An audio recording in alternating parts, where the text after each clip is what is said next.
শীতের একটা সুন্দর সকালে আমরা হাজির হয়েছি আবার রান্নাঘরে।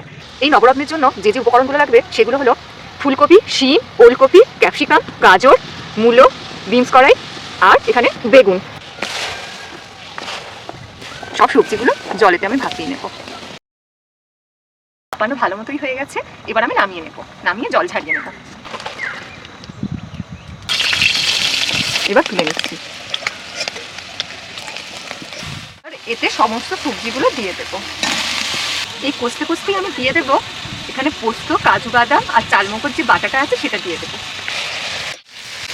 একই সাথে দিয়ে দেবো টক দই।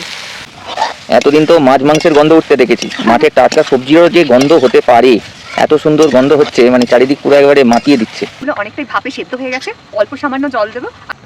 হোক। ভালো হয়েছে দিদি? হ্যাঁ, খুব সুন্দর হয়েছে। আর মারবো না, এবার নামিয়ে নিই।